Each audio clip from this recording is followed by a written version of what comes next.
እግዚአብሔር አብ፣ እግዚአብሔር ወልድ፣ እግዚአብሔር መንፈስ ቅዱስ፣ እግዚአብሔር አንድ አምላክ ሆይ በጌታችንና በመድኃኒታችን በኢየሱስ ክርስቶስ ያው ስም ስለ መልካምና ስለ በጎ ሐሳብህ ተስፋና ፍጻሜ ስላለው ዕቅዶችህ አምላካችን ሆይ በጌታ በኢየሱስ ክርስቶስ ያው ስምና ስልጣን እናመሰግናለን።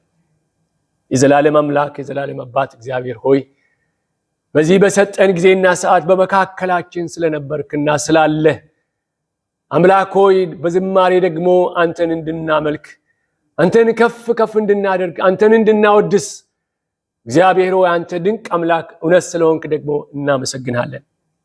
አምላካችን ሆይ የወገኖቼና የኔን በደልና ኃጢአት መተላለፍና ጉስቁልና ባዶነትና ምስኪንነት ሁሉ በጌታ በኢየሱስ ክርስቶስ ያው ስም ይቅር እንድትለን እንማጸናለን። ጌታ ሆይ በዚህ በሰጠን ጊዜና ሰዓት ደግሞ በቃልህ ተናገረን፣ አጽናናን፣ አቁመን፣ ምከረን። እግዚአብሔር አምላክ ሆይ አስተምረን። የሰማይ አምላክ እግዚአብሔር ሆይ እንደተናገርከው እነሆ አዲስ ነገር እናደርጋለሁ እርሱም ይበቅላል እናንተ አታውቁምን? በምድረ በዳ መንገድን በበረሃ ወንዞችን አደርጋለሁ ብለህ በቃሎችህ ታምነህ የተናገርክ የሠራዊት ጌታ እግዚአብሔር ሆይ በዚህ ሰዓት ጌታ ሆይ ምድረ በዳ በሚመስለው ነገሮቻችን ውስጥ አንተ መንገዶችን ትከፍት ዘንድ በኢየሱስ ስም እንማጸናለን። በረሃ በሚመስለው ነገሮቻችን ውስጥ ጌታ እግዚአብሔር አምላክ ሆይ ወንዞችን ታፈልቅና ታፈስ ዘንድ በኢየሱስ ስም እንማጸናለን። ጌታ ሆይ ጊዜውና ሰዓቱን ላንተ እናስረክባለን። የሚሰማኝ ግን በእርጋታ ይቀመጣል ከመከራም ስጋት ያርፋል ተብሎ የተጻፈው ቃል እውነት ነውና ወደዚህ ረፍት ጌታ ሆይ መተናልና ቃልን ሰምተን እንድናርፍ እርዳን። የሚኖረንን ጊዜ ባርክልን፣ ሁሉንም ነገር ለክብር ያድርግልን። በተወደደው ልጅ በናዝሬቱ በኢየሱስ ክርስቶስ ያው ስም አሜን። ጌታ አምላክ የተመሰገነ ይሁን። ወገኖቼ እግዚአብሔርን እናመሰግነዋለን። እንግዲህ ንባቦቻችንን ሰምተናል። ጌታ የተመሰገነ ይሁን። ዘፍጥረት ምዕራፍ 12 ከቁጥር 1 እስከ 9 እንደዚሁም ደግሞ አንደኛ ቆሮንቶስ ምዕራፍ 3 ከቁጥር 10 እስከ 14 ያለውን እንደገናም ደግሞ ከወንጌሉ ክፍል ምንባብ ማቴዎስ ወንጌል ምዕራፍ 16 ከቁጥር 13 እስከ 20 ያለውን ሰምተናል። ጌታ አምላክ የተመሰገነ ይሁን። እንግዲህ ዛሬ እንደ ቤተክርስቲያን ካሌንደር አቆጣጠር ስንመለከት ከስላሴ በኋላ አምስተኛው እሁድ ነው። ጌታ አምላክ የተመሰገነ ይሁን። ይሄንን ልናውቀው የሚገባ ነገር ነው። ጌታ የተመሰገነ ይሁን። ያ የተወለደው ጌታ ከሁሉ በላይ አብ ደግሞ ፈጣሪ ስለነበረ ወልድ ተወለደ፣ አደገ፣ አገለገለ፣ ሰበከ፣ ፈወሰ። ቀላል ሁኔታ አላለፈም። ያንን ሕይወቱን አሳልፎ ደግሞ በመስቀል ላይ ሞተ። እንደገና ደግሞ በትንሣኤው ደግሞ ተነሳ። እግዚአብሔር አምላክ የተመሰገነ ይሁን።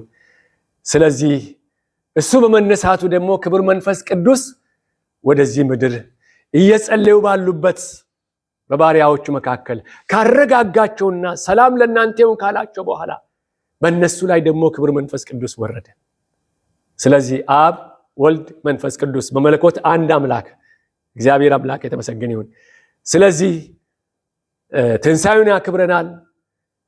እንደገና መንፈስ ቅዱስ የጰራቅሊጦስ ቀን ወይም ደግሞ በዓለ ሃምሳ ቀን አክብረናል።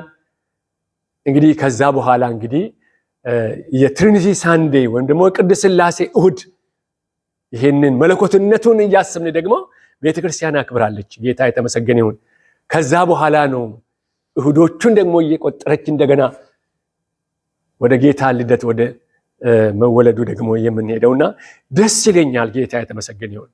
ይሄ ስናውቅ የታሪካችን ነው ወገኖቼ፣ ዝም ብለን የምንጓዝ ነገር አይደለም። በዚህ ሁሉ መካከል ውስጥ የምንማረው ትልቅ ነገር አለ። ክብር ለስሙ ይሁን። እንግዲህ ዛሬ ባነበብነው ክፍል ውስጥ እንግዲህ ይሄንን ስንመለከት ምንድነው ርዕስ የሰጠሁት? በእግዚአብሔር ጥሪ ላይ የተመሰረተ ሕይወት። ጌታ የተመሰገነ ይሁን። በእግዚአብሔር ጥሪ ላይ የተመሰረተ ሕይወት ወይም ደግሞ ደቀ መዝሙር ሆኖ እስከ መጨረሻ መኖር። እግዚአብሔር አምላክ የተመሰገነ ይሁን። በመጀመሪያው ላይ እንዳነበብነው እግዚአብሔር አብ አብርሃምን እንደጠራን አንብበነዋልና በእነዚህ ባነበብናቸው ሶስቱ መጽሐፍ ቅዱስ ክፍሎች ዋናው መልእክት የሚያስተላልፉት እርሱ እግዚአብሔር ሰውን ይጠራል። እርሱ እግዚአብሔር ሰውን ይጠራል።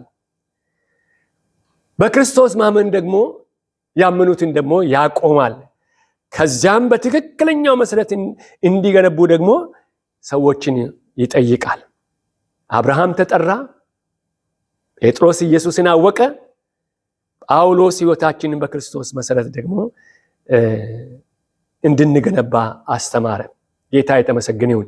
በጣም ተመሳሳይነት ያላቸው የሚገናኙበት ብዙ ነገሮች አሉና በተለይ የመጀመሪያውን ስንመለከት አብርሃምን እግዚአብሔር እንዴት አድርጎ እንደጠራው በጣም የሚያስደንቀን ክፍል ነው። የእግዚአብሔር ስም ብሩክ ይሁን። አብርሃም ከመጠራቱ በፊት የነበረውን ታሪክ ሁላችንን እናውቃለን። ፈጠረ። አዳምና ሔዋንን ከፈጠራቸው በኋላ እነሱ በሰሩት ኃጢአት ምክንያት እግዚአብሔር ሊተዋቸው ይችል ነበረ፣ ሊያጠፋቸውም ይችል ነበረ። ነገር ግን ምሕረትና ቸርነቱ እዛ ነው የጀመረው። ክብር ለስሙ ይሁን። ከዛ በኋላ እነሱ ደግሞ እንዲበዙ እንዲዋለዱ እግዚአብሔር ትእዛዝ ሰጠ። ከሰጠ በኋላ በዙ። ጌታ የተመሰገነ ይሁን። እንደ ዝግዛግ ነው ሲፈጥራቸው፣ ከፍ ብሎ ነው ነገሩን። ያ ዝግዛግ እነሱ ኃጢአት ሲሰሩ ወደቀ። እግዚአብሔር እንደገና ምሕረት ቸርነቱን ሲያደርግ ደግሞ ተነሳ።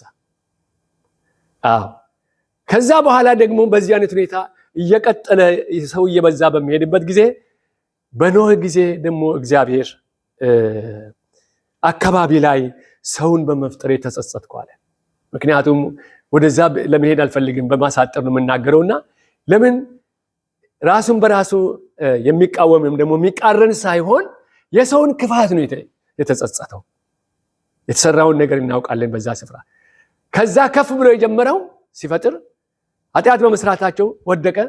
ከዛ በኋላ ደግሞ ተቀጥሎ እየሄደ እያለ ደግሞ እንደገና ደግሞ በኖህ ጊዜ ነገሩ ሁሉ ወደቀ።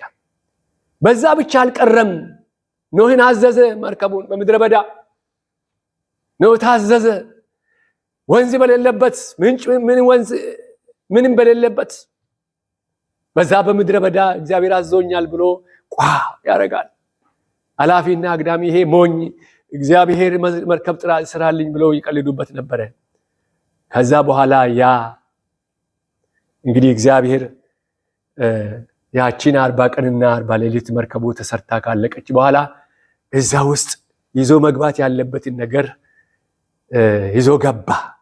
በተለይ የሚገርመኝ ነገር አሁን ሰው የሚቸገርበት ነገር የዚህ የጾታ ጉዳይ ላይ ከእንስሳት እንኳን ተባዕትና እንስት ይዞ እንዲገባ አደረገ። የእግዚአብሔር ስም ብሩክ ይሁን። ስለዚህ ያ ዝናቡ አለፈ።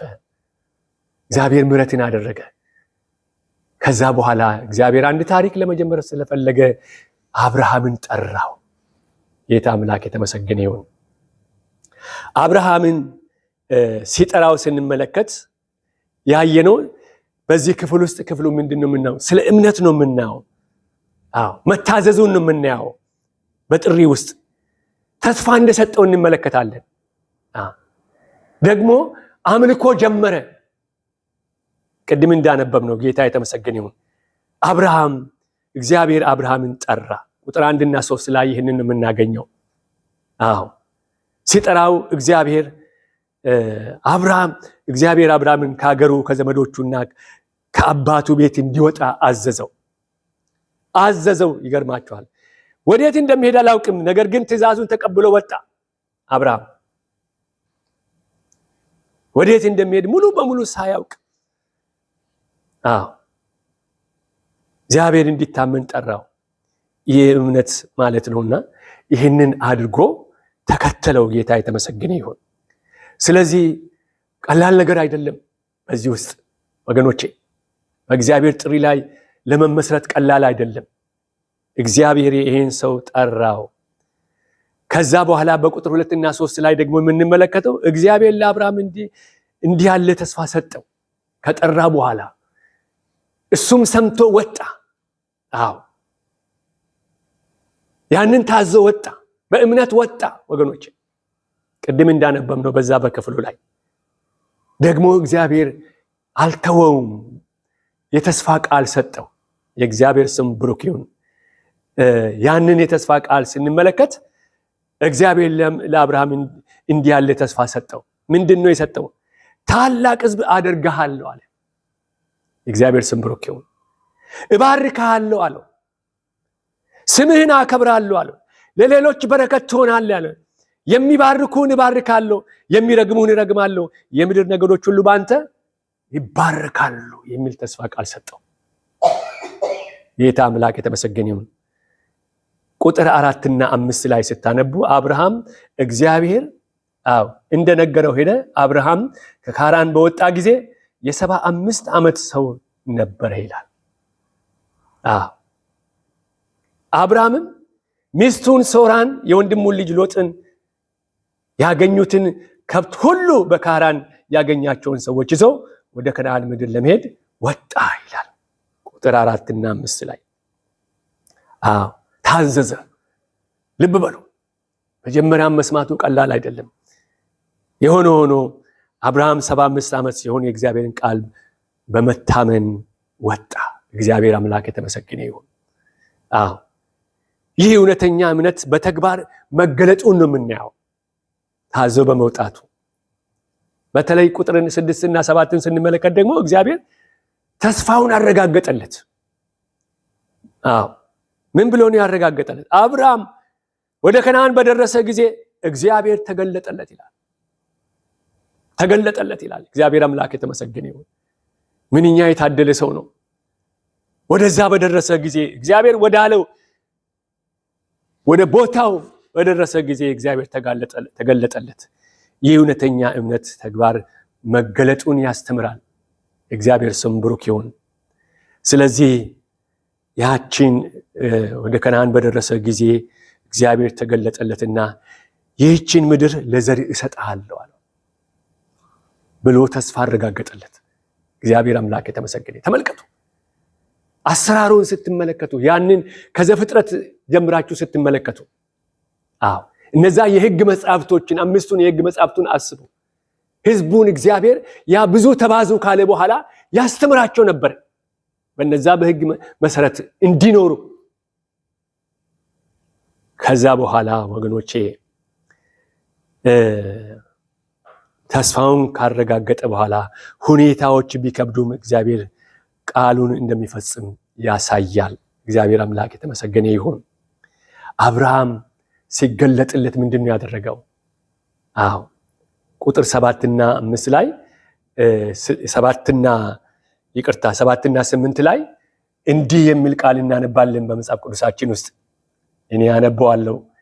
7 እና 8 ላይ እግዚአብሔር ለአብርሃም ተገለጠለት፣ ይህችን ምድር ለዘር እሰጣለሁ። እርሱም ለተገለጠለት ለእግዚአብሔር በዚያ ስፍራ መሰዊያ ሰራ ይላል። እግዚአብሔር ስም ብሩክ ይሁን። መሰዊያ ሰራ። ከዛ በቤተል ምስራቅ ወዳለው ተራራ ወጣ፣ በዚያም ለእግዚአብሔር መሰዊያ ሰራ፣ የእግዚአብሔርን ስም ጠራ ይላል። አስቀድሞ ጌታ የተመሰገነ ይሁን። እግዚአብሔርን የሚያከብርበት ቦታ ተገኝቶ ጠራው። የእምነት ጉዞው ቀጠለ። ቁጥር 9 ላይ የእምነት ጉዞ ቀጠለ። አብርሃም ከዚያ ተነስቶ እየተጓዘ ወደ አዜብ ሄደ ይላል። ቀጠለ። እግዚአብሔር አምላክ የተመሰገነ ይሁን። አብርሃም እግዚአብሔር በመራው መንገድ ጉዞውን ቀጠለ። ይሄን ነው የምንመለከተው። ጥሪውን ተመልከቱ። በጥሪው ላይ ተመስርቶ ከእግዚአብሔር ጋር መሄድ የአንድ ቀን ጉዳይ ሳይሆን የዕድሜ ልክ ጉዞ መሆኑን ያሳያል። የእግዚአብሔር ስም ብሩክ ይሁን። በመታመን ወገኖቼ፣ ከዚህ እግዚአብሔር ከጠራው ብዙ ጊዜ ከሰማነው ቃል፣ ብዙ ጊዜ ካስተማርነው፣ ብዙ ጊዜ ከሰበክነው ነገር ውስጥ ማስተዋል ያለብን አንድ ትልቁ ነገር እግዚአብሔር ሲጠራን በእምነት ልንታዘዘው ይገባል። እግዚአብሔር አምላክ የተመሰገነ ይሁን። ጠርቶን ነው። ወንጌል ሰምተን ነው ወገኖቼ። ጉዞአችን የእምነት ጉዞ ነው። ይሄ ብቻ አይደለም። የእግዚአብሔር ተስፋ እውነተኛ ነው። በጊዜው ይፈጸማል። የተናገረው የተስፋ ቃሉን እግዚአብሔር ይጠብቃል፣ ያከብራል። እግዚአብሔር አምላክ የተመሰገነ ይሁን። ለአብርሃም የተገባውን ነገር አልተወም። ለዘሩም እንኳን የሰጠውን ተስፋ አልተወም። ስለዚህ ወገኖቼ ለኛ ከዚህ የሚቀረው የምንቀበለው በረከት ለራሳችን ብቻ ሳይሆን ለሌሎች በረከት እንዲሆን እንድንሆን ነው። እግዚአብሔር አምላክ የተመሰገነ ይሁን። አዎ በሁሉም ሁኔታ እግዚአብሔርን ማምለክ ማመስገን ይገባናል። አዎ መሰዊያ ሰራ፣ እግዚአብሔርን ጠራ ይላል። ጸሎትም ሊሆን ይችላል፣ አምልኮም ሊሆን ይችላል። እግዚአብሔር አምላክ የተመሰገነ ይሁን። አዎ ስለዚህ የእምነት ህይወት በየቀኑ እግዚአብሔርን በመታመን የሚቀጥል ጉዞ ነው። እግዚአብሔር ስም ብሩክ ይሁን። በዚህ ዘመናችን ብዙ ቤተክርስቲያን አንዳንድ በተለይ አሁን ይሄን ቤተክርስቲያንም ስታዩ ብዙ ቦታዎቹ መሰዊያ ቦታዎች አሉ። ብዙ ጊዜ እናገራለሁ። ያ ሰርክል የሆነው መሰዊያ ቦታ ያ ብዙ ጊዜ እንደነገርኳችሁ ትልቁና ዋነኛው ነገር በእግዚአብሔር ፊት ነው የምንቆመው። ጌታ የተመሰገነ ይሁን። በመሰዊያው ዙሪያ ስንሆን በእግዚአብሔር ፊት ላይ ነው የምንቆመው። ቆመን ነው የምናመልከው። ጌታ አምላክ የተመሰገነ ይሁን። ስቴጅ በሚሆንበት ጊዜ፣ መድረክ በሚኖርበት ጊዜ፣ መድረክ የሚሰበሰቡበት ቦታ በዛ በፊት መድረኩ ፊት ይቆማሉ። እኛ ግን ቤተክርስቲያን በተለይ አንዳንዶች ቤተክርስቲያን በተለይ በዚህ በቃሉ ላይ ተመስርተው ያደረጉት ያንን መሰዊያ ትርጉም አለው። ብዙ ጊዜ ተናግሬያለሁ። አዎ በእግዚአብሔር ፊት ቆመን የምናመልከው እያንዳንዱ ትርጉም አለው። መቆማችንን ነው። ጌታ የተመሰገነ ይሁን። አብርሃም ያንን መሰዊያ ሰርቶ ምን አደረገ ይላል? የእግዚአብሔርን ስም ጠራ ይላል። አዎ እኛም አባቶች የሰሩት መሰዊያ በእግዚአብሔር ፊት ቆመን እንደምናመሰግን ነው። ጌታ የተመሰገነ ይሁን። ብዙዎች ከኛ ጋር ሲያመልኩት እንኳን አንደኛ በግማሽ ዓለም ላይ እንበረከካለን ነው። ከመሰዊያ ወዲያ ደግሞ ከክርስቶስ ጋር በሙሉ ዓለም እንበረከካለን ነው። ያ መሰዊያው እሱ ብቻ አይደለም። ከመሰዊያ ወዲህ ከኛ ጋር ሲያመልኩት የነበሩት የሄዱት ደግሞ እንገናኛለን ነው። ጌታ የተመሰገነ ይሁን። አሁን በእግዚአብሔር ፊት ቆመን እናመልካለን። ከሄዱት ጋር ደግሞ በጌታ ፊት ከጌታ ጋር እናመልካለን ነው። መሰዊያ ትልቅ ነገር ነው። ቅዱስና መስዋዕት ሕያው አድርጋችሁ ታቀርቡ ዘንድ በእግዚአብሔር ላይ እለምናችኋለሁ አለ። ምዕራፍ 12 ሮሜ ምዕራፍ 12 ላይ እንግዲህ ወንድሞች ሆይ ይላል። በእግዚአብሔር ላይ ቅዱስና መስዋዕት አድርጋችሁ ታቀርቡ ዘንድ በእግዚአብሔር ላይ እለምናችኋለሁ። እሱም ለአእምሮ የሚመቸው አገልግሎታችሁ ነው አለ። በመካከል ላስገባ ብዬ ነው። ጌታ የተመሰገነ ይሁን። ሌላው በሚቀጥለው ላይ ደግሞ አንደኛ ቆሮንቶስ ምዕራፍ 3 ላይ ያነበብነውን ስንመለከት ጳውሎስ ስለ ክርስቶስ ብሎ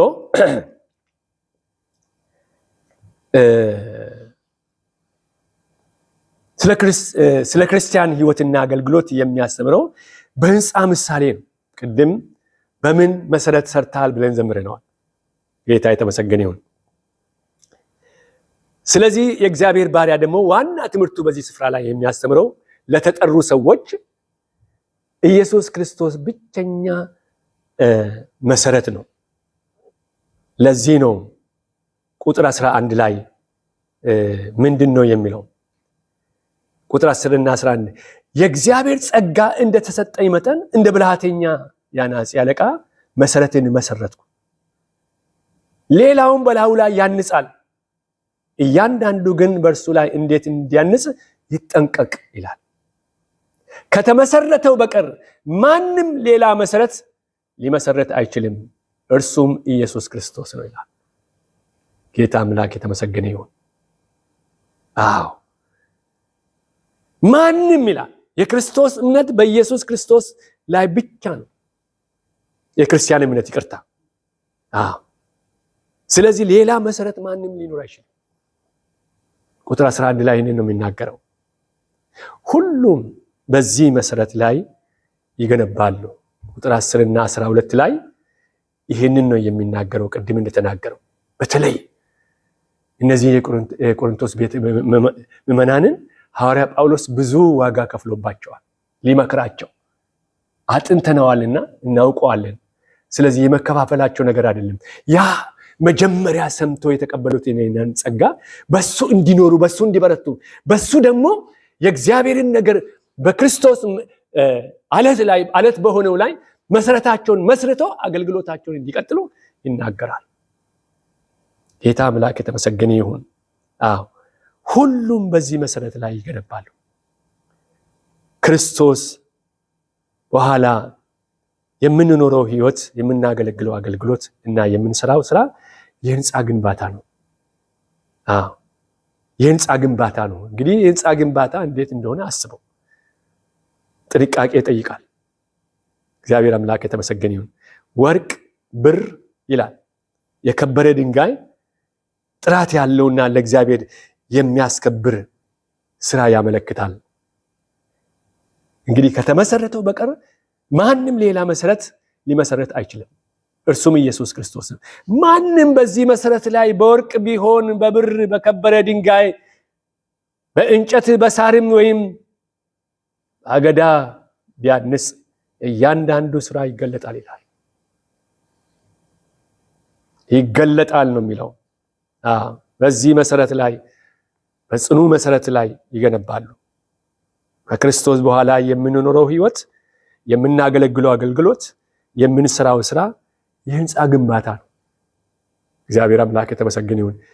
በጣም በጣም ሐዋርያ ጳውሎስ ተጠንቅቆ ነው ይህንን የሚያስተምራቸው።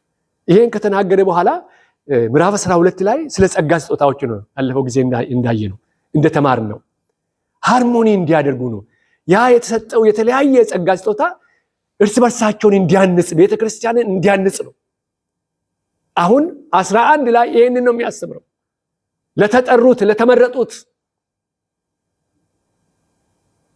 እግዚአብሔር አምላክ የተመሰገነ ይሁን። ስለዚህ ወርቅ፣ ብር፣ የከበረ ድንጋይ ጥራት ያለውና ለእግዚአብሔር የሚያስከብር ስራ ያመለክታል። እንጨት፣ ሳር፣ አገዳ ደግሞ የማይጸና የራስ ክብር ወይም በትክክል ያልተሰራ ስራን ያመለክታል። ምክንያቱም ሽልማት አለ። የወርቁና የብሩና የድንጋዩ ምሳሌያዊ ነው። በመጠንቀቅ በእንጨትና በሳር በአገዳ ደግሞ የማይጸና የራስ ክብር ወይም በትክክል ያልተሰራ ስራ ያመለክታል። ይህንን ነው የሚነግራቸው ቁጥር 10 እስከ 12 ላይ የሚላቸው። ስለዚህ እግዚአብሔር የእያንዳንዱን ስራ ይፈትናል፣ ስራችንን ይፈትናል። ቁጥር 13 ላይ በእሳት ስለሚገለጥ ይላል ያን ቀን ያሳያልና የእያንዳንዱ ስራ እንዴት መሆኑን እሳቱ ሊፈትነው ይላል። ማንም በእርሱ ላይ ያነጸው ስራ ቢጸናለት ደሞዙን ይቀበላል ይላል። ሽልማት እንዳለ እግዚአብሔር አምላክ የተመሰገነ ይሁን። ይሄ ሁሉ መንፈሳዊ አገልግሎት ነው። ይሄ ሁሉ መንፈሳዊ ህንፃ ነው። ጌታ አምላክ የተመሰገነ ይሁን። ስለዚህ እግዚአብሔር ስራችንን ይፈትናል። ቁጥር 13 ላይ ባነበው ምንድነው የሚለው? ቅድም እንዳነበብኩት በእሳት ስለሚገለጥ ያን ቀን ያሳያልና የእያንዳንዱ ስራ እንዴት መሆኑን እሳቱ ይፈትናል ይላል። እሳቱ ይፈትነዋል ይላል።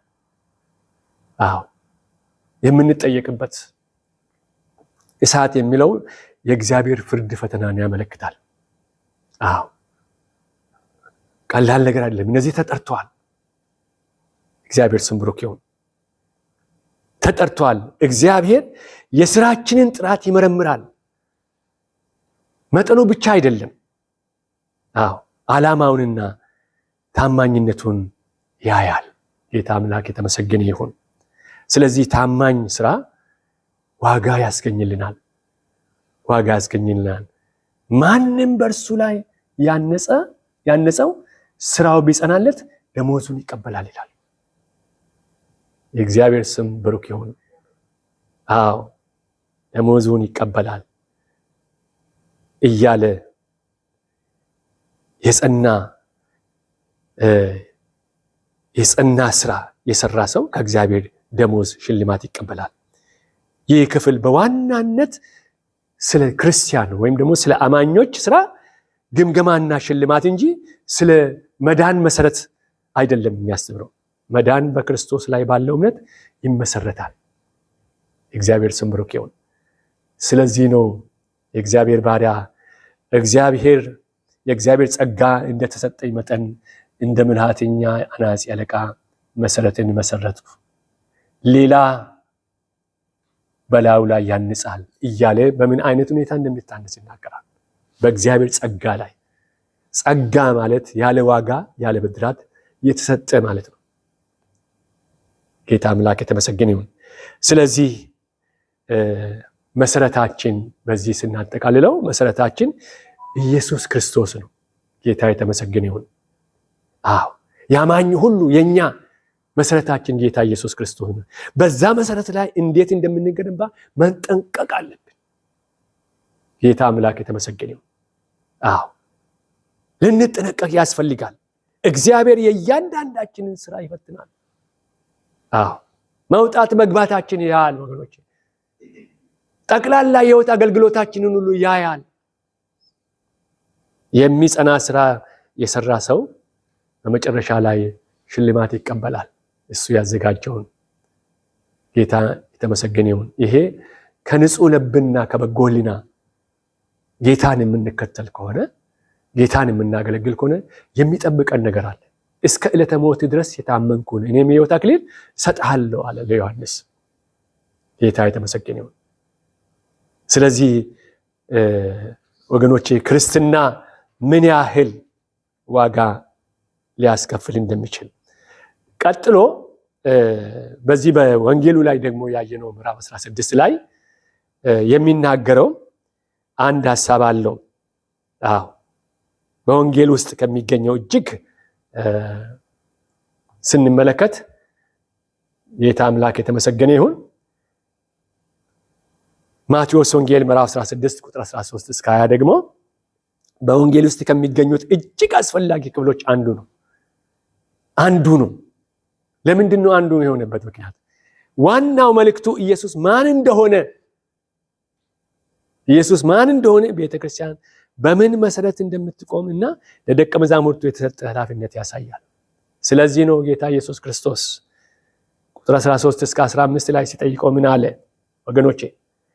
ኢየሱስም ወደ ፊልጶስ ቂሳርያ አገር በደረሰ ጊዜ ደቀ መዛሙርቱን ሰዎች የሰውን ልጅ ማን እንደሆነ ይሉታል ብሎ ጠየቀው።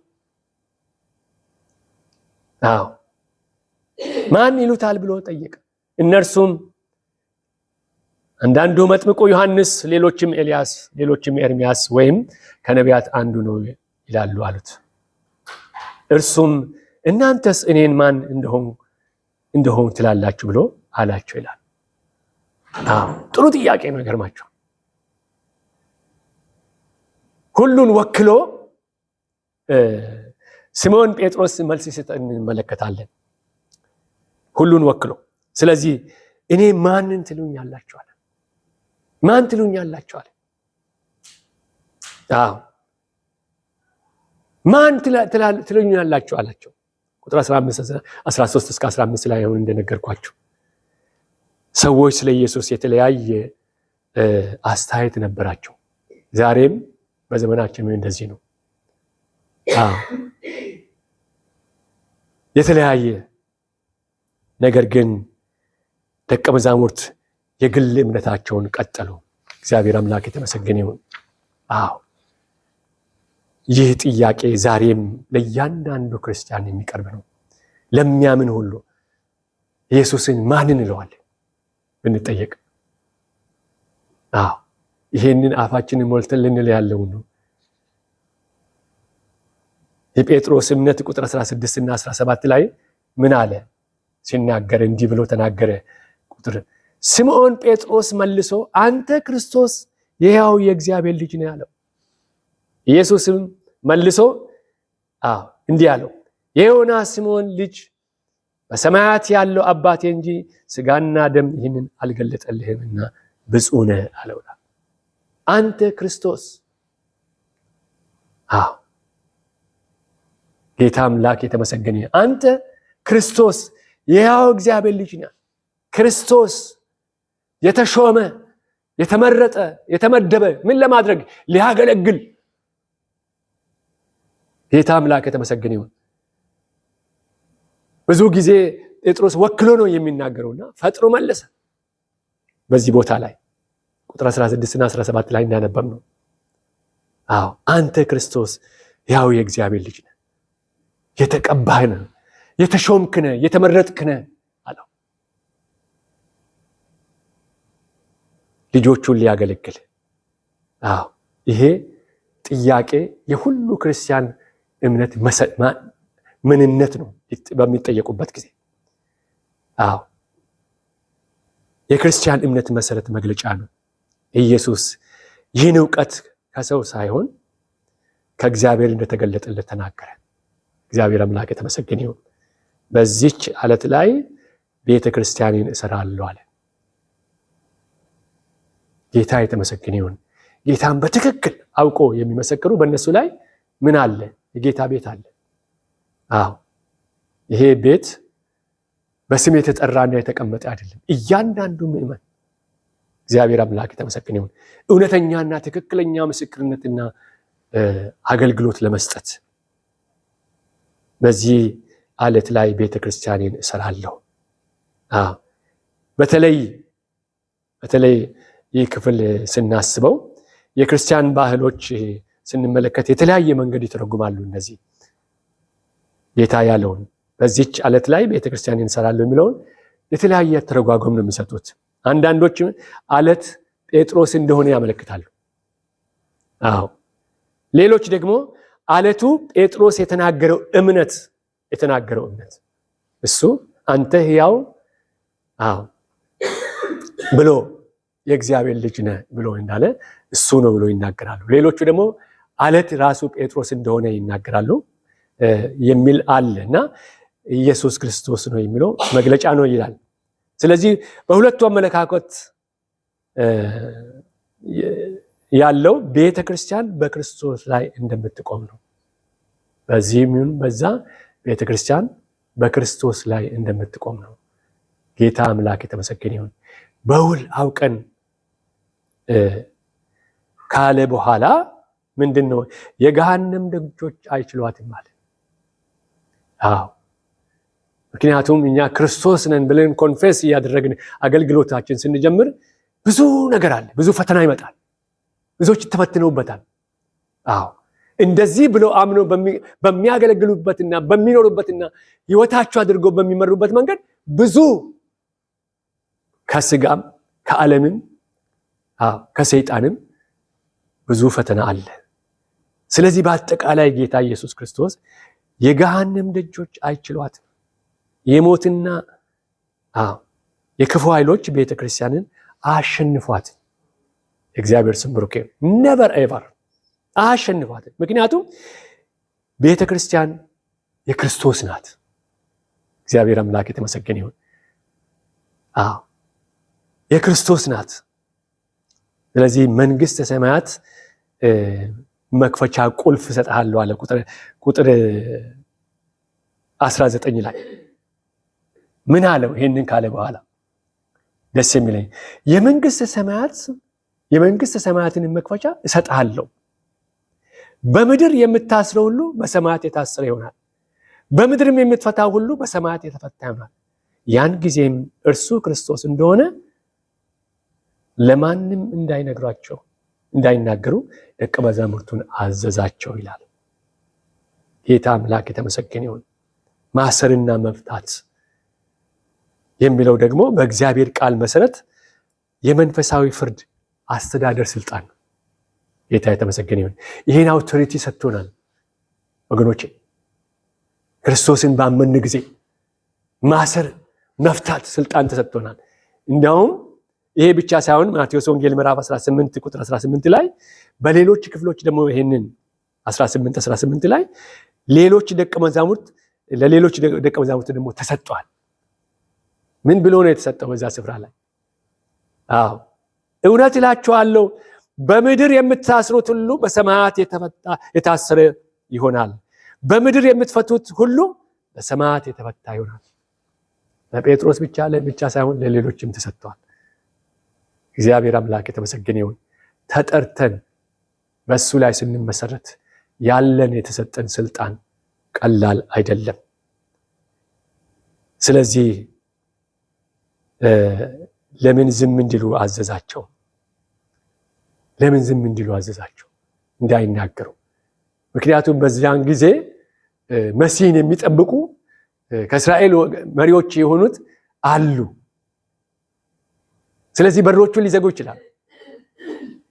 ለዚህ ብሎ ነው ጌታ ኢየሱስ ክርስቶስ፣ ሌላ ምክንያት አይደለም። መሲህ የሚለውን በፖለቲካ ንጉስ መልክ የሚጠብቁ ነበሩ። ካህናት ቢሆን፣ ፈሪሳውያን ቢሆን፣ ሰዱቃውያን ቢሆን።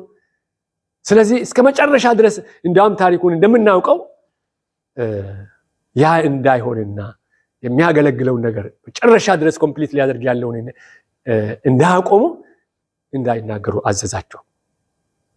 ኢየሱስ ግን መከራውን ሞቱንና ትንሣኤውን ከመፈጸም በፊት ሰዎች ስለርሱ የተሳሳተ ግንዛቤ እንዳይኖራቸው ፈለገ።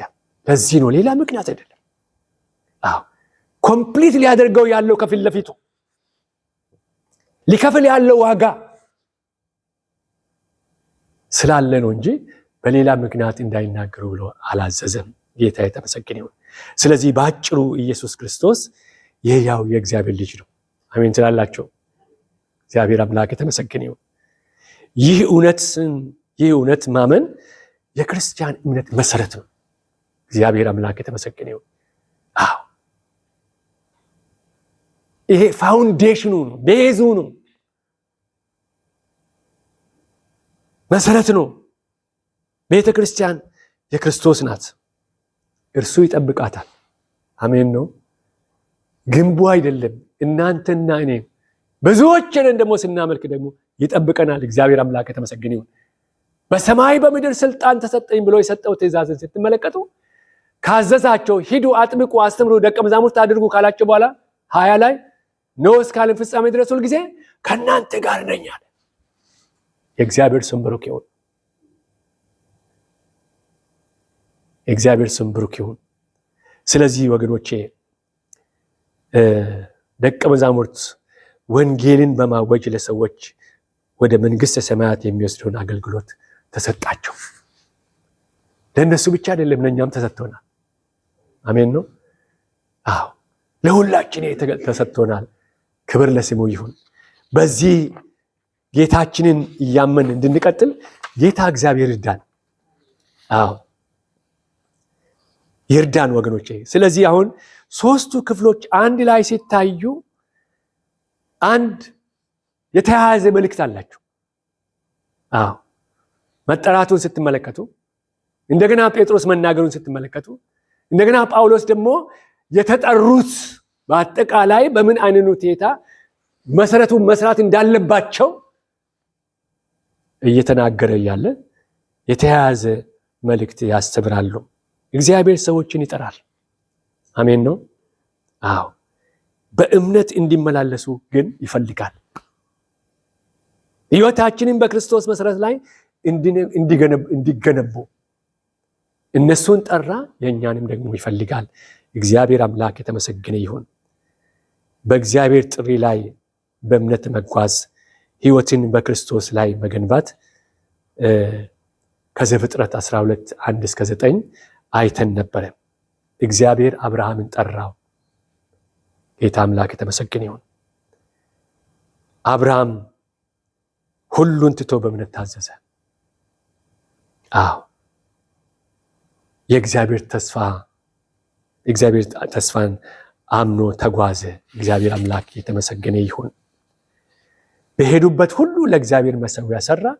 ይህም አምልኮ መታዘዝን ያሳያል። እንግዲህ የምንማረው እግዚአብሔር ሲጠራን በእምነት ልንታዘዝ ነው። እግዚአብሔር አምላክ የተመሰገነ ይሁን። በዚህ በአንደኛ ቆሮንቶስ ላይ ደግሞ ስንመለከት ምንድን ነው ባጭሩ የምናየው? 3:10-14 ላይ የምንማረው መሰረታችን ኢየሱስ ክርስቶስ ነው። አሜን ነው። በጽኑ መሰረት ላይ እንደ ጥሩ አናጺ መሰረት ሆነ። እግዚአብሔር አምላክ የተመሰገነ ይሁን። አዎ በዚህ መሰረት በኋላ ህይወታችን በጥንቃቄ ልንገነባ ይገባል። ብዙ ነገሮች አሉ መዘርዘር አሁን ጊዜ ማይበቃም፣ ግን የጉዞአችን ሁሉ መሰረት ጌታ ኢየሱስ ክርስቶስ ሲሆን በጥንቃቄ ልንሄድ እንወጣ ይገባናል። ቤተክርስቲያን በክርስቶስ ላይ ተመስርታ ትቆማለች። እግዚአብሔር አምላክ የተመሰገነ ይሁን። በማንም ላይ አይደለም። ለዚህ ነው ሐዋርያ ጳውሎስ ለነዚህ ምዕመናን ይህን ቃል የሚያስተምረው። በወደብ ጋር ያለችው ቆሮንቶስ ቤተክርስቲያን በጽኑ ዓለት ላይ እንዲመሰረቱ ወገኖች ይህንን በታማኝነት ሲነግራቸው እንመለከታለን። ስለዚህ እምነት በተግባርና በታማኝነት ኑሮ መገለጥ አለበት። እግዚአብሔር አምላክ የተመሰገነ ይሁን። ከማቴዎስ ወንጌል ምዕራፍ 16 ከቁጥር 13 እስከ 20 ደግሞ የምንማረው ነገር ምንድነው? ኢየሱስ ክርስቶስ የሕያው የእግዚአብሔር ልጅ ነው። አሜን ነው። አንተ የሕያው የእግዚአብሔር ልጅ ነህ። ይህን እውነት ማመን የክርስቲያን እምነት መሰረት ነው። ጌታ አምላክ የተመሰገነ ይሁን። ቀላል ነገር አይደለም። ቤተክርስቲያን በክርስቶስ ላይ ተመስረታ ነው የምትቆመው። አሜን ነው። በክርስቶስ ፍቅር ላይ ስትመለከቱ፣ ማቴዎስ የጻፈውን ስትመለከቱ፣ ሉቃስ የጻፈውን ስትመለከቱ፣ ማርቆስ የጻፈውን ስትመለከቱ፣ ዮሐንስ የጻፈውን ስትመለከቱ፣ እነዛ ሶስቱ የመጀመሪያዎቹ ተመሳሳይነት አላቸው ወገኖቼ። ዮሐንስ ከነሱ ዘገይቶ ነው የጻፈው። ማርቆስ መሲሁ ገና መጣል ብለው ስለሚሉ ይኸው እሱ ተወልዷል፣ ከአብርሃም ከይስሐቅ ከያዕቆብ ከዳዊት ዘር ተወልዷል ብሎ ነው ይሄን አጀንዳ ይዞ ተነሳው። ሉቃስ ደግሞ ግሪክ ስለነበረ እነሱ ደግሞ ተፈጠረ የሚል እምነት ስለነበራቸው ስሙ አላቸው። ተወለደ፣ በመንፈስ ቅዱስ ተጸንቶ ተወለደ ብሎ ይሄንን ተረተረ ወንጌሉ። ማርቆስ ደግሞ ሮማውያኖችን ክርስቲያኖችን እያሳደዱ የሚገዙበት ስለነበረ ሊያገለግል እንደመጣ ያንን በማሳሰብ ደግሞ ወንጌሉን ጻፈ። ዮሐንስ ከዛ ቀጥሎ አጀንዳው በእርሱ የሚያምን ሁሉ የዘላለም ሕይወት እንዲኖረው እንጂ እንዳይጠፋ እግዚአብሔር አንድያ ልጁን እስኪሰጥ ድረስ እንዲሁ ዓለምን ወልዷል። የክርስቶስ ፍቅር ለሁሉ እንደሆነ ተናገረ። እግዚአብሔር አምላክ የተመሰገነ ይሁን። ወገኖቼ ይሄንን ጥሪያችንን ጉዞአችንን በዚህ ነገር ላይ እንድንመሰረት ጌታ እግዚአብሔር ይርዳል። ጌታ እግዚአብሔር ይርዳል። ስለዚህ ኢየሱስ ክርስቶስ ሕያው የእግዚአብሔር ልጅ ነው አለ። ይህን እውነት ማመን የክርስቲያን እምነት መሰረት ነው። ቤተክርስቲያን በክርስቶስ ላይ ተመስርታ ትቆማለች። ደቀ መዛሙርት ወንጌልን በመስበክ ሰዎችን ወደ ክርስቶስ እንዲመጡ ተጠርቷል። እኛ እግዚአብሔር አምላክ የተመሰገነ ይሁን። ይህንን በውል ልናውቅ ያስፈልጋል። ክርስቶስን በትክክል ማወቅና መመስከር የክርስቲያን ጥሪ ነው። አሜን ነው። የክርስቲያን ጥሪ ነው። ስለዚህ ወገኖቼ ሶስቱ ክፍሎች የሚያገናኛቸው ዋናው ሐሳብ እግዚአብሔር ይጠራል። አሜን ነው። አብርሃምን እንደጠራ ዛሬም እግዚአብሔር ሰዎችን ይጠራል። እግዚአብሔር ስም ብሩክ ይሁን። እኛ ያመን ሰዎች የተጠራን ሰዎች ደግሞ ወደ ሰዎች መሄድ አለብን። ጥሪ በእውነት ይመለሳል። አብርሃም ታዘዘ፣ ጴጥሮስ ክርስቶስን አመነ። እግዚአብሔር ስም ብሩክ ይሁን። መሰረቱ ክርስቶስ ነው። ሕይወታችን በእርሱ ላይ መገንባት አለበት። ጌታ የተመሰገነ ይሁን። እግዚአብሔር ታማኝነታችንን ይመረምራል። አሜን ነው። ስራችን ይፈተናል፣ ታማኝነትም ሽልማት ያስገኛል። በወንጌሉ ላይ እንዳነበብ ነው። በምን ላይ? ስለዚህ የመጨረሻው በደምደሚያዬ ወገኖቼ ጌታ አምላክ የተመሰገነ ይሁን። እነዚህ ሶስቱ ክፍሎች የሚያስተምሩን ዋና እምነት እግዚአብሔር ሰውን ይጠራል። ሰውን በእምነት ለዚህ ጥሪ ምላሽ ይሰጣል፣ ይመልሳል። በእምነት የእምነት መሰረት ኢየሱስ ክርስቶስ ነው። ጌታ አምላክ የተመሰገነ ይሁን። ሌላ ነገር አይደለም። ሌላ ነገር አይደለም ወገኖች። እያንዳንዱ ኢማጂን ሐዋርያት ይሄንን ነው ያደረጉት። ለዚህ ነው ምን ትሉኛላችሁ ያለው። ብዙ አመለካከት ስላለ አሁንም ዛሬ በዘመናችን ብዙ አመለካከት አለ። መንፈስ ቅዱስ ይህንን ይጠይቀናል። መልስ እንዲኖረን እግዚአብሔር ይርዳን። ከዚያም ታማኝነት በቅድስናና በመታዘዝ ሕይወትን መገንባት ነው። በመጨረሻም እግዚአብሔር እያንዳንዱን ስራ ይመረምራል። በክርስቶስ ላይ በታማኝነት የተገነባ ሕይወት ግን ሽልማት ይቀበላል። እግዚአብሔር አምላክ የተመሰገነ ይሁን። በወንጌሉ ላይ የተጻፈ ይህንን ነው። ስለዚህ ወገኖቼ የእግዚአብሔር ስም ብሩክ ይሁን።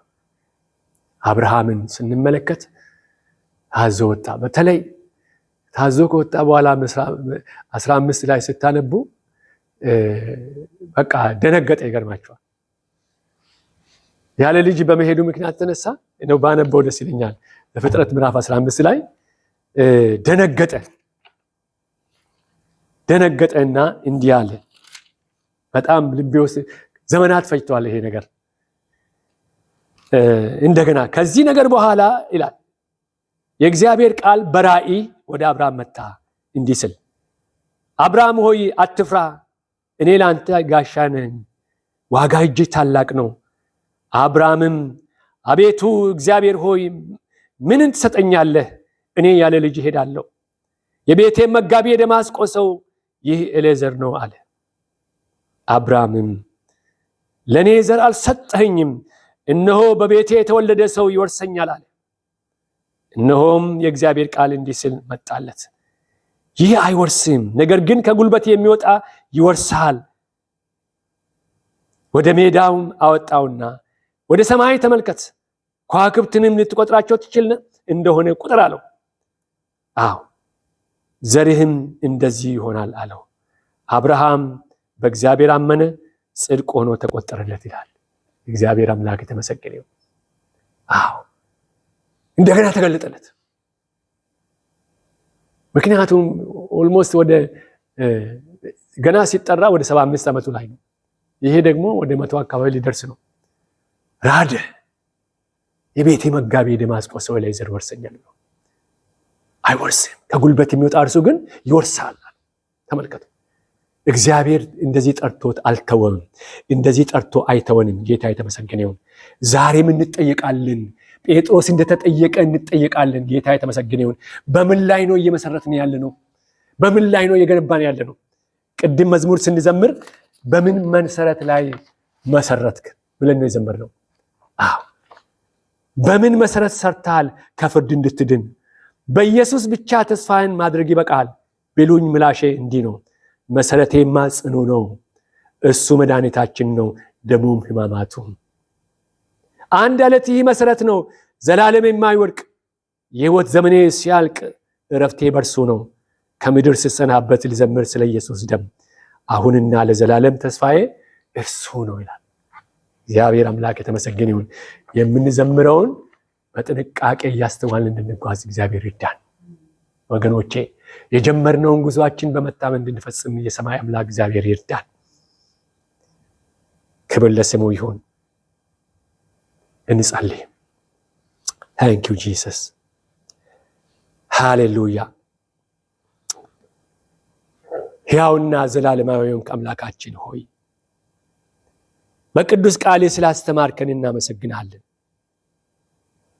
አብርሃም እንደታዘዘ እኛም ጌታ ሆይ ጥሪህን በእምነት እንድንቀበልና በመታዘዝ እንድንመላለስ እርዳን።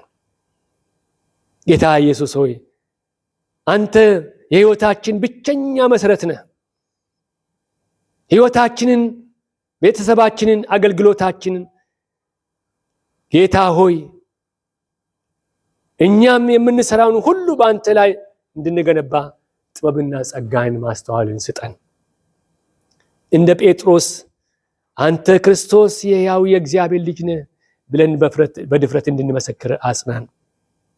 እስከ መጨረሻ ታማኞች ሆነን እንድንኖር በስራችንና በኑሯችን ስምህን እንድናከብር መንፈስ ቅዱስ ይምራን። ሕይወታችን በፊት የሚጸና እንዲሆን በምትመረምርበት ቀን ታማኞች ባሪያዎች ተብለን የሽልማት ደስታ እንድንቀበል እርዳን። ሁሉንም ክብር ጌታ ሆይ ምስጋና ውዳሴ ላንተ ብቻ እንሰጣለን። ጌታ ሆይ ልመናችንን ስለሰማ ስለተናገርክ ክብር ምስጋና ላንተ ይሁን። ይሄን ለምን በቀራንዮ መስቀል ላይ ባከበረና በተወደደው ልጅ በጌታችን በመድኃኒታችን በኢየሱስ ክርስቶስ ያው ስም አሜን አሜን። እግዚአብሔር አምላክ ይባርካችሁ ወገኖቼ። በሰማነው በሕይወት